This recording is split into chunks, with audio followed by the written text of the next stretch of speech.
We're deep diving The Way of the Seal by Mark Divine. This isn't a book that you see recommended often in the self-help space. And personally, after years of despising reading, The Way of the Seal was the first book that I sat down and read all the way through early in high school. And it wasn't because I was desperate for change, but because I wanted to be a more complete and competent human. What's stuck with me is that the principles in this book don't expire. They continue to show up in my behavior for the years since I've actually sat down and read it. So this book is pretty special to me. And The Way of the Seal does something different. It trains how behavior actually holds up under pressure. This book isn't written as philosophy, motivation, or inspiration. It's written as a training manual. Every principle that Mark Divine introduces is paired with specific exercises because insight without training doesn't survive stress. And stress is where behavior is revealed. The central question of this book is simple. What internal structure allows a person to stay focused, decisive, and resilient when conditions are uncomfortable, uncertain, and chaotic? Navy SEALs aren't the subject here. They're the testing ground. This system was forged in an environment where motivation disappears, comfort is unavailable, and failure has consequences. What remains is what actually works. In this video, we're going to walk through the full Way of the SEAL operating system. Step by step, each lesson will do two things. First, it will explain what the principle trains and why people fail without it. And then it's going to lay out the exact exercises that Mark Divine prescribes to install it. This isn't advice or suggestions, it's training. The lessons are not standalone ideas, they build on each other. So it's probably best to watch this video in order, but of course you can bounce around with the timestamps in the description. But it's really gonna focus on how purpose creates orientation, focus creates direction, preparation creates confidence, discomfort creates capacity, mental control creates stability, failure to adaptation, intuition to speed, and offense into leadership. By the end, you won't just understand the system, you'll know how it's meant to be practiced. The first lesson is establish your set points. At the foundation of The Way of the SEAL is a simple but non-negotiable idea. Before you can train focus, discipline, or resilience, you must know who you are and why you're acting at all. Mark Divine calls this your set point. In the book, the set point functions like an internal GPS. When pressure rises, emotions spike, outcomes are uncertain, your behavior will default to whatever internal coordinates you've defined. If those coordinates are vague or borrowed, your actions will drift. If they're clear and internalized, your actions stabilize. This is not motivation, it's orientation. Divine defines the set points through three tightly linked components: your stand, your purpose, and your values. Each answers a different behavioral question. Your stand answers, what would I do? Your purpose answers, why am I here? And your values answer, what do I want more and less of in my life? This matters because under stress, people don't reason their way into good behavior. They revert. They revert to habit, revert to identity, and revert to whatever internal structure already exists. Divine's claim is that most people never consciously build this structure. So when pressure shows up, they improvise poorly. Most people believe they'll figure it out when the moment arrives. They assume clarity will appear under pressure, courage will rise when needed, and discipline will activate automatically. But in SEAL training and in real life, that assumption collapses fast. Pressure narrows attention, fear reduces cognitive flexibility, and fatigue erodes willpower. If you haven't defined your stand in advance, you don't rise to the occasion, you fall back to comfort, avoidance, or imitation. This is why people abandon goals the moment they become inconvenient. or compromise values when incentives shift. They aren't weak, they're unoriented. Divine's entire system starts by correcting that. Your stand is not who you hope to be, it's who you decide to act as, even before you're fully there. Divine emphasizes that your stand should reflect your character traits you aim to embody, the behaviors you're willing to defend under pressure. This is critical. The stand is behavioral, not aspirational. It's not, I want to be disciplined. It's, I act with discipline, even when it's uncomfortable. It's not, I value integrity. It's, I do not violate my standards for convenience. Once the stand is defined, it becomes a reference point. When fear or temptation shows up, the question isn't what feels good. It's, does this align with my stand?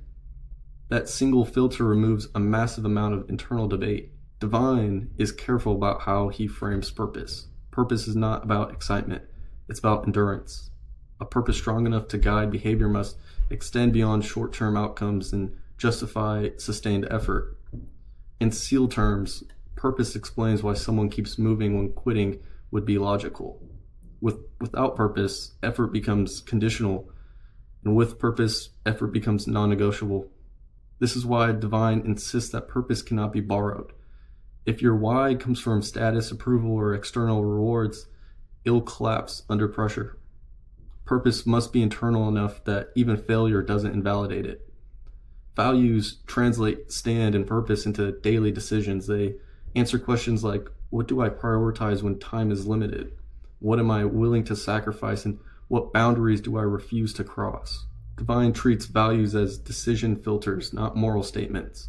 If values are unclear, decision-making becomes exhausting. If values are clear, decisions simplify. This is one of the quiet advantages of the set point. It reduces cognitive load. You don't have to reevaluate who you are every time something difficult appears. You already decided. Once the set point is established, several things change immediately. Emotional swings lose influence. Fear becomes information instead of a command.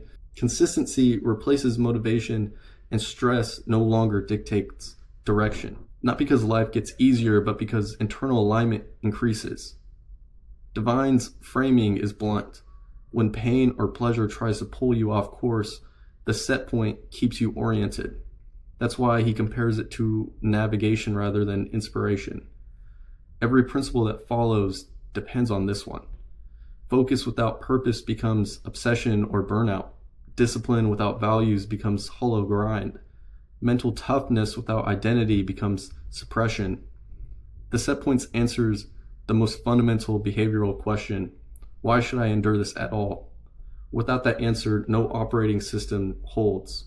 Mark Divine does not intend the set points to remain conceptual.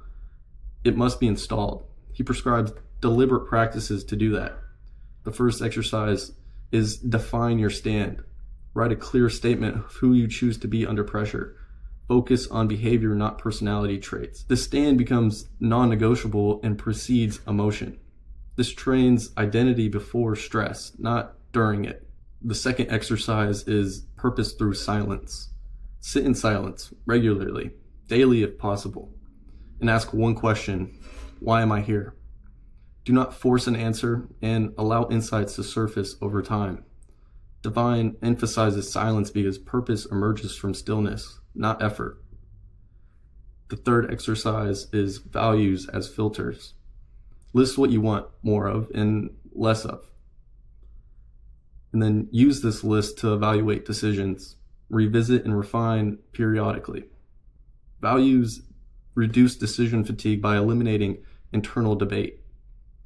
The training intention is that this protocol installs orientation. Without it, every other principle collapses under pressure. Once your internal coordinates are set, the next problem emerges immediately.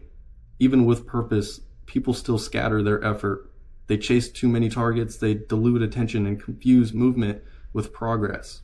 So the next step in the way of the SEAL is learning how to aim. The second lesson is develop front sight focus. Once the set points are established, a new problem immediately appears. Even people with a clear purpose still fail, not because they don't care, but because their attention is scattered. They pursue too many goals at once, confuse moment with progress, and stay busy while avoiding the one thing that actually matters. Mark Divine calls the solution front sight focus.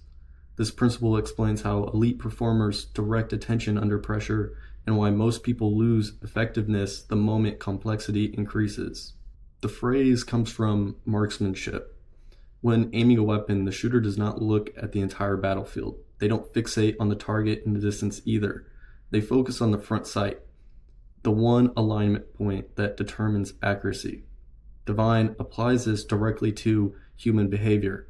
Front sight focus means identifying the single most important objective, collapsing attention onto what matters right now, and excluding everything else, even if it feels urgent.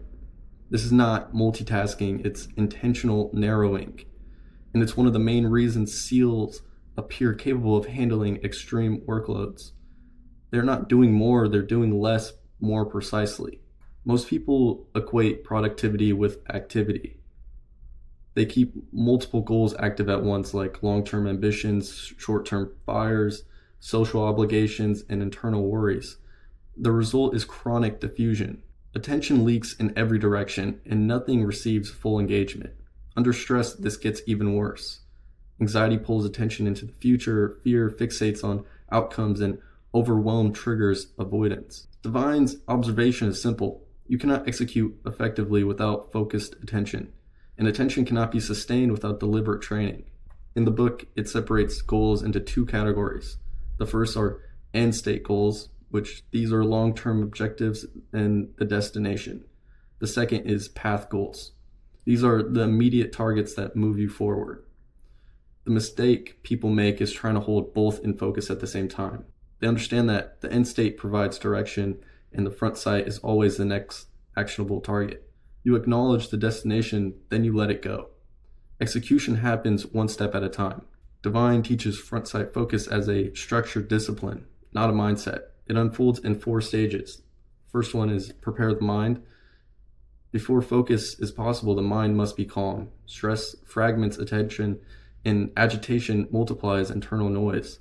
The fastest way to regain control is controlled breathing. Slow, deliberate breaths reduce physiological arousal and pull attention back into the present moment. This matters because focus is impossible in a panicked nervous system. Front sight focus begins with state regulation, not effort. The second is envision the goal. Once the mind is calm, attention needs direction. Divine uses mental projection, clear visualization of the desired outcome. This is not fantasy, it's neural priming. By repeatedly visualizing a specific end state, you condition the subconscious to recognize opportunities and align behavior. The image becomes a reference point. When choices arise, the mind already knows what to move towards. The third being define the mission. Vision without structure becomes wishful thinking. So the next step is mission definition. This means clarifying what success actually looks like, what must be done, and what constraints exist. Planning does not eliminate uncertainty, but it reduces cognitive drag. When expectations are clear, execution becomes simpler. The fourth one is simplify the battlefield. This is where most people resist. Simplifying the battlefield means removing distractions, eliminating non-essential tasks, and delegating or discarding what doesn't serve the mission. It requires saying no. Divine emphasizes that clarity increases when clutter decreases. When the battlefield is simplified, the path forward often reveals itself. So once front sight focus is trained, several shifts occur. Decisiveness increases, anxiety loses leverage, and execution becomes consistent. Not because the workload disappears, but because attention is no longer fragmented. People stop asking, what should I be doing? And start asking, what is the next right action? That shift alone dramatically improves performance. What it's not is it's not obsessive tunnel vision, it's not ignoring long-term consequences, and it's not blind intensity. The end state always exists in the background. Front sight focus simply prevents the future from stealing the present. Without a set point, focus lacks direction. You might focus intensely on the wrong thing. The set point defines what matters, and the front focus defines what matters now. Together, they convert purpose into action. So, of course, with every lesson, Mark Divine has a training protocol. In this one, he is explicit that focus is trained, not assumed. Front sight focus is installed through repeated, simple practices that condition attention under pressure. So the first exercise being breath control reset. Practice deliberate breathing to calm the nervous system. Slowly inhale through the nose and have a controlled exhale. Use this anytime stress arises or attention fragments. This trains the ability to collapse attention into the present moment before acting. Divine treats breath as the on switch for focus. The second exercise is mental projection. Visualize the successful completion of a meaningful goal. Make the image specific and sensory, and repeat it constantly. This conditions the subconscious to align behavior with the desired end state. The mind moves towards what is repeatedly rehearsed. The third exercise is define the mission. Clearly articulate what success looks like for you and your current objective. Identify constraints, expectations, and requirements, and keep the mission statement concise. This removes ambiguity, and which is one of the main causes of hesitation. The fourth and final exercise is simplify the battlefield. Identify distractions that dilute attention and remove, delegate, or defer them. Reduce your active priorities to what truly matter. The intention with this training is to create a protocol that conditions attention discipline. Without it, effort scatters even when purpose is clear. Front sight focus ensures that purpose becomes executable, effort becomes efficient, and stress doesn't hijack attention. Only once focus is trained does preparation become effective. So once attention is properly aimed, another challenge appears. Focus alone doesn't guarantee success. You can be fully committed to the wrong target. You can execute perfectly on a flawed plan. So the next step in an operating system is learning how to reduce uncertainty before acting. The third lesson is bulletproof your mission. Once attention is focused, execution feels possible. But this is where many people make a costly mistake. They assume that commitment and effort will compensate for uncertainty.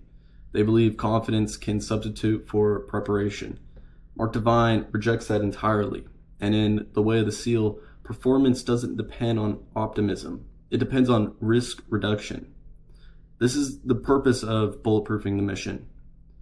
Bulletproofing a mission means doing the work before action begins so that uncertainty doesn't sabotage execution later. Divine's framing is blunt. Most missions fail not because people quit, but because they walk in unprepared. Uncertainty drains confidence, and ambiguity increases fear, and poor planning multiplies stress once action starts. Bulletproofing doesn't eliminate risk, but it contains it. People resist this step for two reasons. First, planning feels like a delay. Second, certainty feels impossible. So they rush. They commit to goals without understanding whether the target is even worth pursuing, what resources are required, what obstacles are likely, and what failure would look like. Divine's point is that confidence must be earned, and preparation is how it's earned. The first act of bulletproofing is choosing the right mission. Divine introduces a filter for this, an acronym FITS, FITS. Each target is evaluated on 4 criteria. Fit: does this align with your skills, resources, and purpose? Importance: does this materially advance the mission? Timing: is now the right moment? And simplicity: is the objective clear and well defined? People fail here because they chase what's available, not what's valuable. Low-hanging fruit feels productive, but it often leads nowhere meaningful. High-value targets are fewer, harder, and clearer. So once a target is chosen, the next step is not action, it's exploration. Divine emphasizes that the right path forward is rarely obvious. Instead of committing prematurely, SEALs evaluate options. This process forces clarity around current realities, constraints, and available paths. The goal is not perfection, it's informed commitment. By examining options early, you avoid emotional attachment to a bad plan. So a mission that cannot be communicated cannot be executed. Divine treats communication as part of preparation, not an afterthought. Whether leading a team or acting alone, you must be able to articulate what you're doing, why it matters, what success looks like, and who is responsible for what. This serves two functions. First, it exposes gaps in thinking, and second, it aligns effort. So misalignment is one of the fastest ways a mission could fail. This is where bulletproofing becomes visceral. A dirt dive is a rehearsal, mental, physical, or both, and SEALs walk through missions repeatedly before execution. They visualize movements and anticipate obstacles, and finally identifying failure points. This builds familiarity. When execution begins, nothing feels entirely new. That familiarity reduces fear and hesitation under pressure. So once a mission is finally bulletproof, anxiety decreases, confidence stabilizes, decision-making speeds up, and execution feels grounded. Not because the outcome is guaranteed, but because the unknown has been bounded. You're no longer guessing in real time. What this isn't is, it's not over-planning, it's not analysis paralysis, and it's not controlled obsession. Divine is clear. Planning serves execution. Once action begins, the plan adapts. But adaptation only works when there's a structure to adapt from. So front-sight focus aims attention. Bulletproofing ensures that aim is worth committing to. And focus without preparation leads to wasted effort. And preparation without focus leads to delay. Together, they create decisive readiness. Mark Divine treats preparation as a discipline, not a personality trait. And these practices are designed to systematically reduce uncertainty before action ever begins. So before committing to a mission, evaluate it through 4 filters: fit, importance, timing, and simplicity. If a mission fails this filter, it is rejected or reworked. This prevents wasted effort or misaligned targets. A couple exercises for this are, one of them being options recon. What you want to do is list multiple possible paths to achieve the mission, and then identify constraints, risks, and trade-offs for each. Finally, select the path that best balances speed, feasibility, and alignment. This trains judgment without emotional attachment to a single plan. SEALs prepare options so they can adapt quickly under pressure. Another exercise would be mission communication. This insists in clearly articulate the mission in plain language. Define success, roles, and expectations, and finally, ensure alignment before execution. If the mission cannot be explained clearly, it is not ready. So the final exercise for this lesson is dirt dive the mission. Mentally rehearse execution step by step. Visualize obstacles, friction, and failure points, and adjust the plan accordingly. This builds familiarity before contact with reality, and familiarity reduces hesitation and panic. The intention of these trainings is this protocol installs prepared confidence, not optimism or hope, confidence earned through forethought. And bulletproofing ensures that focus is aimed at the right target, execution begins with momentum, and stress doesn't derail early action. Once uncertainty is reduced, the next barrier is no longer confusion, it's discomfort. Once a mission is clear and prepared, the next challenge is no longer confusion. Execution exposes fatigue, fear, and pain, and this is where most people quit, not because the mission is unclear, but because it becomes unpleasant. Lesson 4 is do today what others won't. And personally, when I heard this lesson, I thought that this was the most impactful lesson of the book. What you can take away from this lesson will most definitely translate to your life.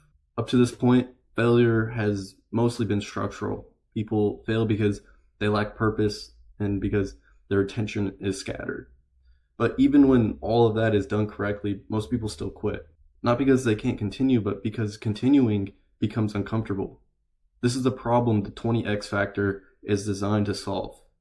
Mark Divine's claim is not subtle. You are capable of at least 20 times more than you believe. The limit is not physical capacity, it's the comfort governor. Human behavior is strongly shaped by discomfort avoidance. Pain, fatigue, boredom, and fear trigger withdrawal long before true limits are reached. The 20X factor is the deliberate practice of overriding that governor. They assume pain means damage, fatigue means danger, and emotional resistance means misalignment. In reality, discomfort often means adaptation is occurring. The book emphasizes that a soft life weakens character, while deliberate hardship strengthens it. Comfort conditions fragility. When discomfort appears unexpectedly, fragile systems collapse. In SEAL training, discomfort is not a flaw in the process. It is the process.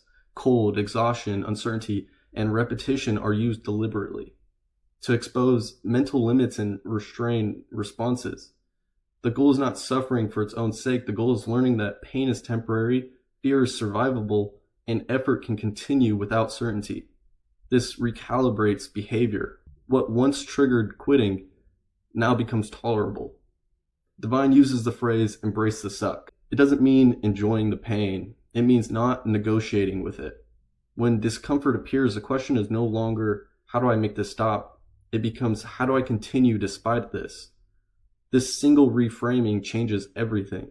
In this lesson, it introduces a simple but powerful tactic, state change. When discomfort peaks, shift your attention, change your posture, smile or laugh deliberately. This interrupts the stress response.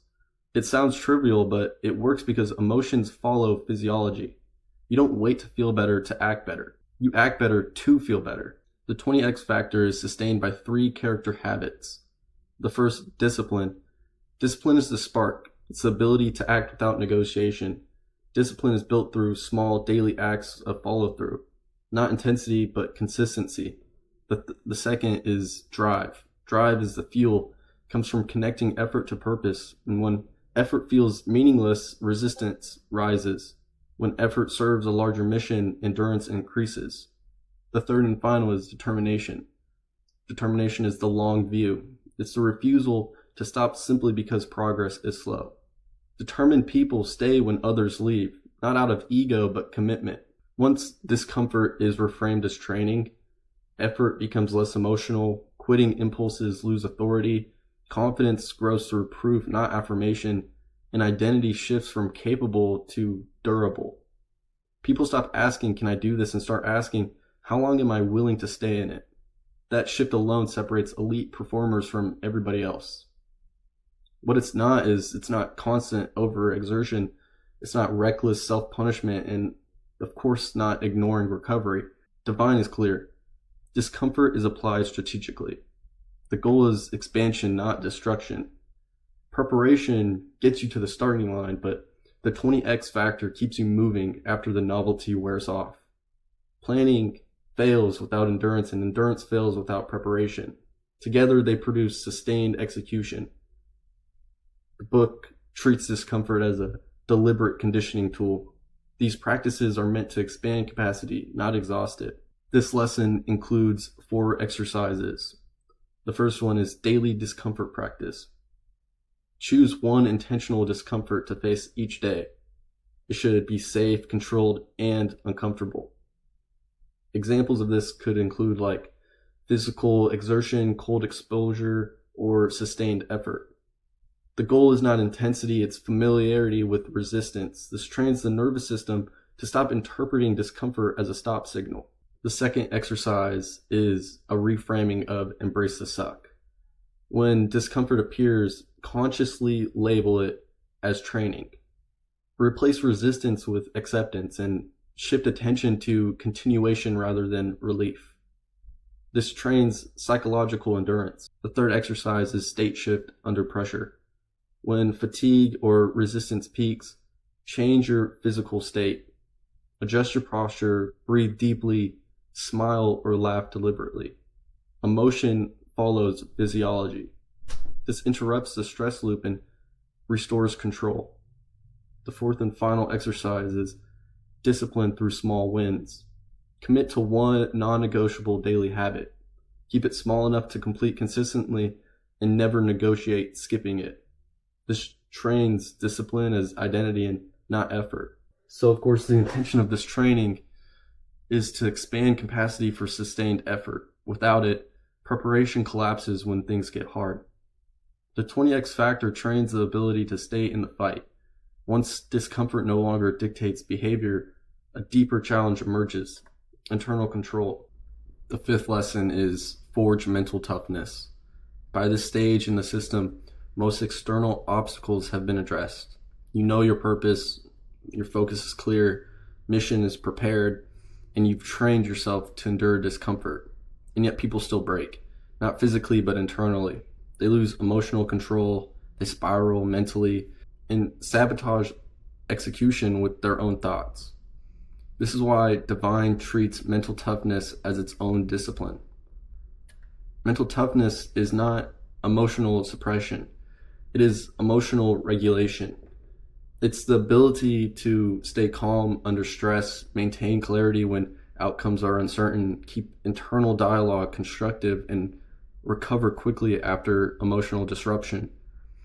Divine's core insight is that stress does not ruin performance. Unmanaged stress does. Most people have never trained their inner environment. They assume thoughts and emotions are automatic and uncontrollable. So when pressure rises, fear becomes dominant, negative self-talk escalates, and attention collapses inward. Execution suffers not because the task is impossible, but because the internal system is chaotic. Divine's position is direct. The mind must be trained like the body. Mental toughness begins with state control.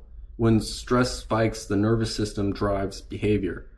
This is emphasized that breathing is the fastest way to regain command. Slow, deliberate breathing. It lowers physiological arousal, restores cognitive flexibility, and recenters attention. This is not relaxation, it's control. Calm allows choice, and panic removes it. Once the state is stabilized, attention must be directed. This is where Divine introduces attention control. Under stress, the mind generates catastrophic predictions, self-doubt, and distractions. Left unchecked, these thoughts dictate behavior. Mental toughness means noticing these intrusions and intervening deliberately. The book describes this as stationing a sentinel at the gate of the mind. The sentinel's role is simple: detect unproductive thoughts and stop them. This follows a consistent sequence: detect the negative thought, interrupt it, redirect attention, and reinforce the new focus. This is not denial, it's discipline applied internally. Thoughts are treated as inputs, not commands. So, mental toughness does not mean blind positivity. Divine emphasizes constructive framing. The internal narrative must support execution, focused, realistic, and forward moving. Instead of "I can handle this," the trained response becomes "handle the next step." This keeps behavior grounded in action rather than emotion. Mental toughness is revealed most clearly after disruption. Mistakes happen, setbacks occur,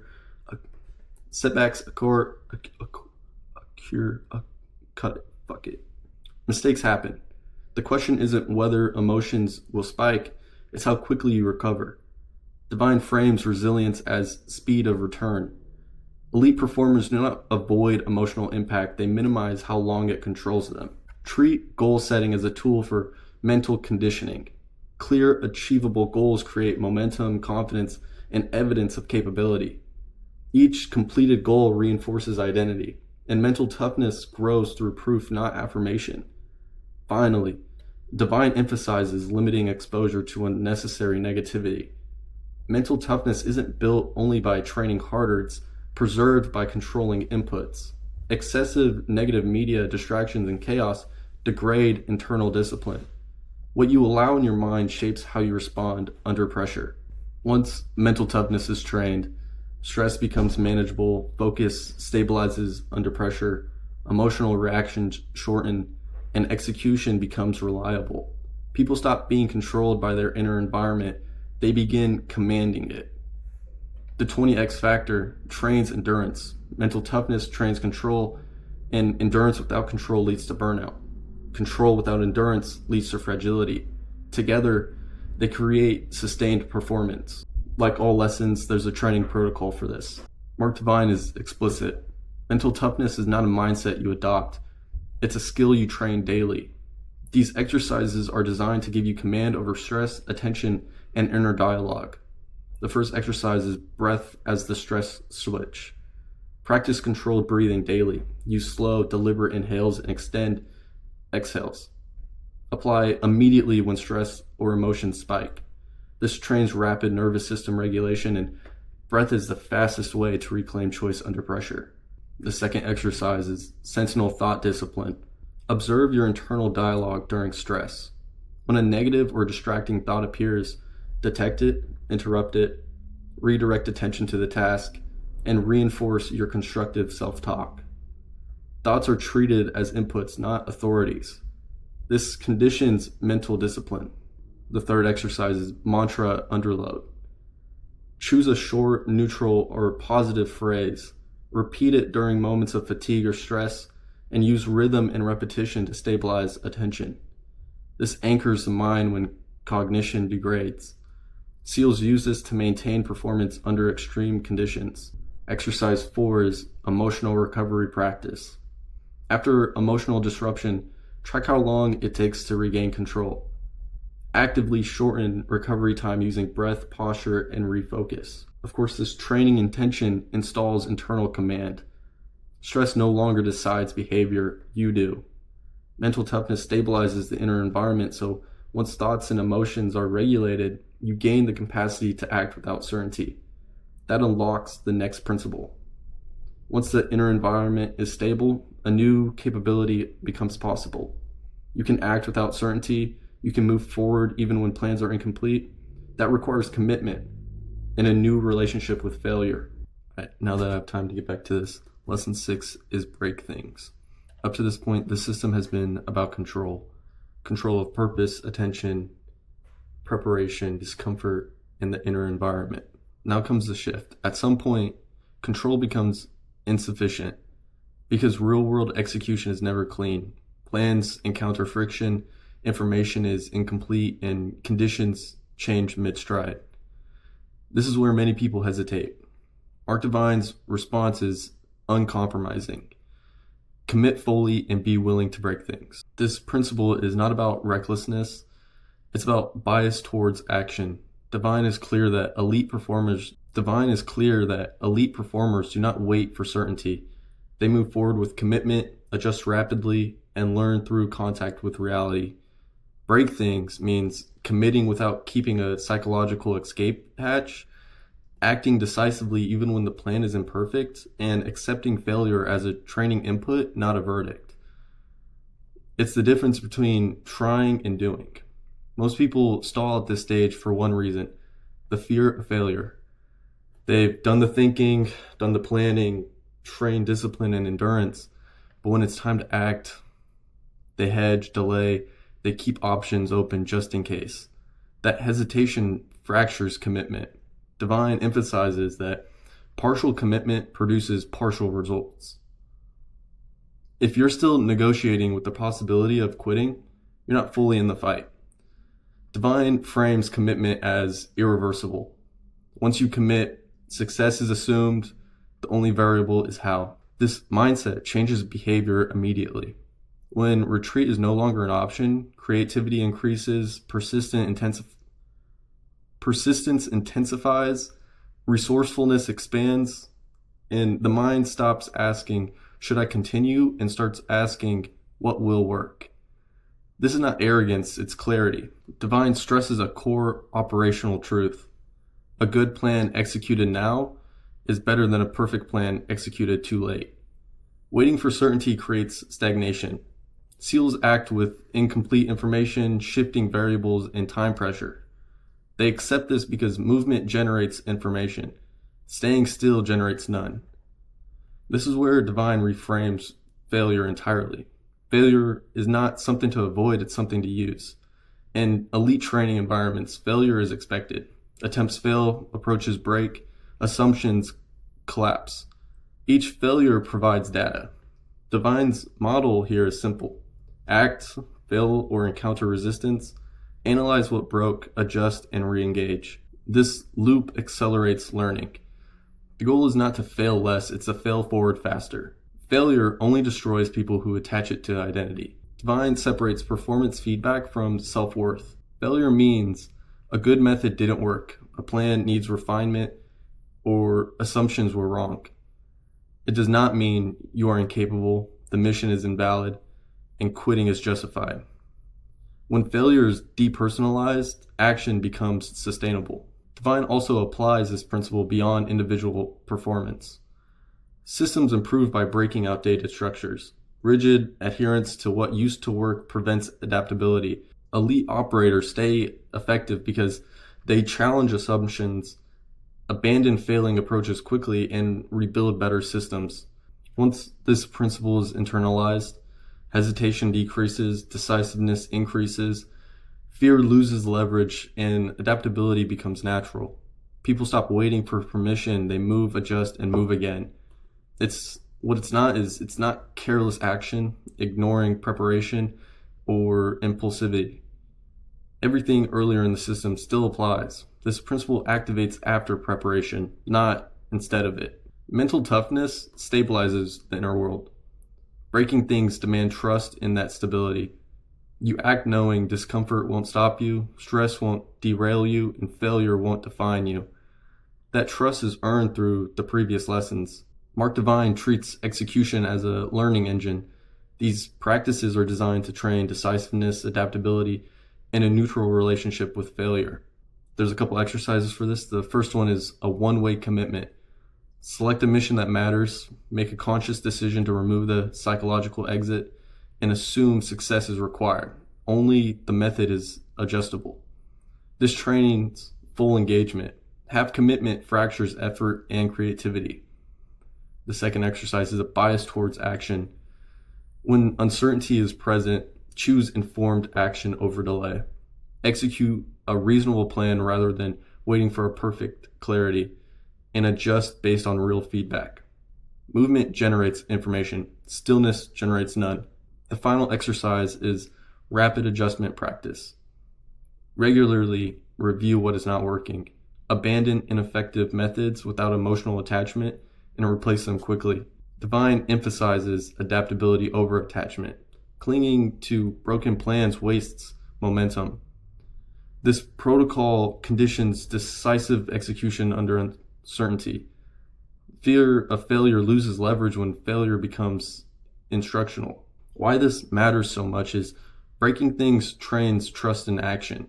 Once commitment is total and failure is neutralized, decision-making begins to accelerate naturally. Patterns emerge faster, choices feel cleaner. That transition activates the next capability. Once commitment is total and failure is no longer feared, another capacity emerges naturally. Decision-making becomes faster, patterns become clearer. You begin sensing what works before you can fully explain it. This is not guesswork, it's intuition, trained and not mystical. Lesson 7 is on building that intuition. By this stage in the system, something subtle begins to happen. Decision-making speeds up, overthinking decreases, action feels more right than reasoned. This is not impulsivity, it's intuition. And in the way of the seal, intuition is not mystical, it is a trained function. Divine defines intuition as access to the subconscious mind. The subconscious is constantly processing patterns, past experiences, environmental cues, and emotional signals. Most people ignore it because they are mentally noisy. Elite performers don't think more, they perceive more. Intuition is perception without delay. Most people do not lack intuition, they lack access to it. This happens for 3 reasons: constant mental noise, unresolved emotional interference, and narrow awareness. When the mind is cluttered, intuition signals are drawn down. People then rely exclusively on logic, even when logic is too slow or incomplete. Here, intuition depends on awareness. Divine emphasizes the ability to perceive the whole situation and the details simultaneously. This means training attention beyond tunnel vision. This makes awareness include external environments, internal emotional state, and subtle changes in energy, tone, or conditions. Elite operators constantly scan without strain. Divine stresses that intuition improves when sensory input increases. Most people operate primarily in thought. By intentionally engaging in sight, sound, touch, and movement. You anchor attention in the present, and the present is where intuitive information appears. One of Divine's most overlooked insights is that intuition is blocked by unresolved internal patterns. He refers to these as deeply embedded assumptions formed through past experiences. If unexamined, they distort perception. What feels like intuition may actually be fear, bias, or habit. Developing intuition requires reflection, honest self-examination, and identifying internal distortions. Only a clear internal field produces reliable intuitive signals.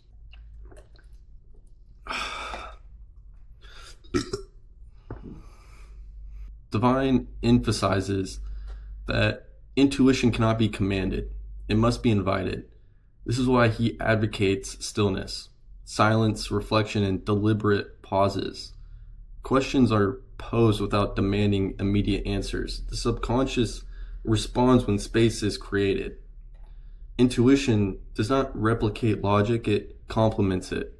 Divine treats intuition as an early warning system, a pattern detector, and a decision accelerator. Intuition points the direction, logic verifies the path. When intuition is trained, decisions feel cleaner, hesitation decreases, confidence increases without arrogance, and adaptability improves. People stop second guessing endlessly and they act, observe, and adjust.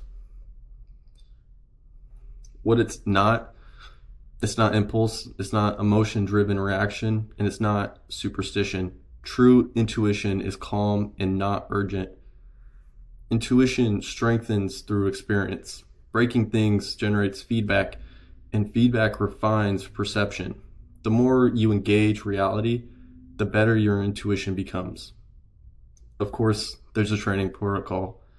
Mark Divine is careful here, though. Intuition is not guessed, assumed, or forced. It is clear, trained, and trusted. These practices are designed to reduce internal noise so intuitive signals can surface reliably. So the first exercise is daily stillness practice. Spend time each day in silence. Remove stimulation and mental effort, and do not problem solve. Stillness creates the conditions for subconscious information to surface. Intuition cannot compete with constant noise. So the second exercise is question without forcing. Hold a single question in mind. Example is, what's the right next move? Do not demand an answer and allow insight to emerge naturally over time. Divine emphasizes that intuition responds to space and not pressure. The third exercise is sensory awareness expansion. Periodically shift attention to sensory inputs, sound, physical sensations, and environmental details. And practice this by noticing without interpretation. This anchors awareness in the present moment. This present is where intuitive information appears. The final exercise is identify inner distortions. Reflect on recurring emotional reactions or assumptions. Ask where they originated and determine whether they still serve you. Unexamined patterns distort intuition. Cleaning them improves signal accuracy. This protocol clears internal interference and trains pattern recognition. Intuition becomes calm, reliable, and actionable. This matters because intuition allows you to act earlier, and earlier perceptions create advantages. Once you can sense opportunities and threats before they escalate, your posture towards life changes. That final shift is not cognitive, it's strategic. Once your intuition is online, reaction is no longer the default. You can see opportunities and threats early, and that enables the final shift in posture. Not defense and not reaction, but offense. Lesson 8 is think offense all the time. At the end of the Way of the Seal operating system, behavior changes posture. Up to now, every lesson has been about preparation, control, and capability. But none of that matters if your default response to life is reaction. Mark Divine's final principle is about stance. not attitude, aggression, but posture. He calls it thinking offense all the time. This does not mean hostility or recklessness. It means refusing to let circumstances dictate your behavior. An offensive mindset is proactive rather than reactive, anticipatory rather than surprised, and decisive rather than hesitant. Divine's core claim is simple. You're either shaping events or you are responding to them. There is no neutral position. Most people live defensively without realizing it. They wait for clarity, permission, certainty, and external validation. When problems appear, they react late. And when opportunity arises, they hesitate. This creates a life defined by response rather than direction. Divine frames this as a failure of mental posture, not ability. The offensive mindset begins with language. Divine is explicit. The words you use internally and externally condition your behavior. Defensive language sounds like I'll try, let's see what happens, and hopefully this works. Offensive language assumes agency. This is the plan, we'll adjust if needed, and I'll handle it. This is not bravado, it's ownership. Language shapes expectations, and expectations shape action. Thinking offense requires constant situational awareness. Divine uses the metaphor of radar, scanning for threats and opportunities. Elite operators do not wait to be surprised. They anticipate, and this allows early action instead of late reaction, and smaller corrections instead of major recoveries. What this is proactive risk management. One of the defining traits of offensive thinkers is timing. They act before conditions deteriorate, before problems compound, and before options narrow. Waiting feels safe, but it's not. Divine emphasizes this, that hesitation often creates the very crisis people fear. Offense shortens response time. This also stresses unpredictability. Predictable behavior is easy to counter, but unexpected actions create advantages. This implies that far beyond combat, offensive thinkers challenge assumptions, break stale patterns, and move where others hesitate. They don't wait for consensus when speed matters. Divine makes a counterintuitive point. Speed creates stability. Not frantic speed, but decisive tempo. When execution is fast and adaptive, momentum builds, confidence increases, and competitors will fall behind. When offense becomes the default posture, initiative replaces hesitation, confidence replaces doubt, responsibility replaces blame, and leadership emerges naturally. People stop asking what is going to happen to me and start asking, what am I going to do next? That question alone changes everything. What thinking offense is it's not recklessness, it's not ego-driven dominance, and it's not ignoring risk. Offense is disciplined, informed, and intentional. It rests on everything that came before it.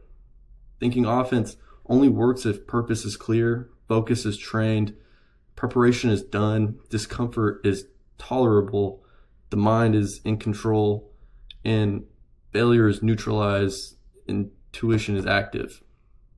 Without these, offense becomes impulsive. With them, offense becomes leadership. There's a training protocol to this.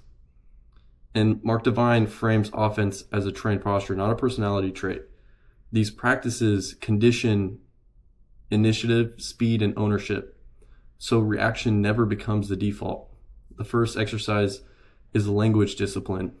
Monitor the words you use internally and externally. Eliminate hedging language like try, hopefully, or maybe. Replace it with ownership language like I will, this is the plan, we'll adapt. Language sets expectations, and that shapes action. The second exercise is radar activation. Regularly scan for threats and opportunities and ask, What can I address early? Offense is anticipation, and early action prevents crisis and multiplies advantages. The third exercise is preemptive action. Act before circumstances force action, and make the small early moves instead of large late reactions. This trains timing, and most failure occurs when not from bad decisions, but from decisions made too late. The final exercise, and arguably the most important, is do the unexpected. Challenge default responses and assumptions. Experiment with unconventional but informed action. Surprise creates leverage, and predictability invites stagnation. This protocol installs initiative as default behavior. You stop waiting for permission, clarity, or certainty, and you move, observe, adjust, and move again. By this point, the operating system is complete. What began as internal orientation ends as external action. The way of the seal is not about doing more, it's about operating differently. What remains is to unify the system and clarify what this framework is ultimately training. So by now, the structure of this book is pretty clear. The way of the seal is not a mindset, and it's not a collection of traits. It is a progressive training system for human behavior under pressure. Each principle in this book trains a specific capacity. Set points train orientation, front sight focus trains attention, bulletproofing the mission trains judgment, the 20x factor trains endurance, mental toughness trains self-regulation, breaking things trains decisiveness under uncertainty, intuition trains pattern recognition, and thinking offense trains initiative and leadership posture. And critically, every one of these capacities is trained through practice, not reflection or intention, but training. Without the exercises, the system collapses into theory. You might understand it, you might agree with it, but under stress, you'll revert to what you practice. Divine understands this deeply, and that's why every chapter ends with breathing drills, visualization, reflection, discipline practices, and execution loops. This book is telling you something very specific. You do not rise to your ideals under pressure. You fall to the level of your training. It's not a menu. You can't skip discomfort and expect intuition. You can't skip preparation and rely on offense. And you can't skip mental control and survive failure. Each layer stabilizes the next. Purpose without focus scatters. Focus without preparation wastes effort. Preparation without endurances collapses. Endurance without regulation burns out. And regulation without action stagnates. That was quite a bit, but action without intuition becomes reckless. Intuition without offense stays unused. This is why the book works as an operating system. And by the end of this process, the goal is not confidence. Confidence is just a byproduct. The goal is self-command. A person who does not need motivation to act, or doesn't panic when plans fail, or doesn't negotiate with discomfort, or wait for permission or outsource direction. This person is calm, not because life is easy, but because their internal structure is stable. They're trained. Divine is not trying to make you exceptional. He's trying to make you reliable. Reliable when tired, uncertain, and when things are going wrong. Elite performance in this book is not intensity. It's consistency under pressure. And that consistency is not personality, it's training. The way of the seal leaves you with a quiet but demanding conclusion. If you want different behavior, you don't need more insight. You need different training. And if you train deliberately, the way that Divine outlines, your behavior will change before your emotions ever catch up. That's the promise of this system. Not motivation or inspiration, but installation. Fuck yeah.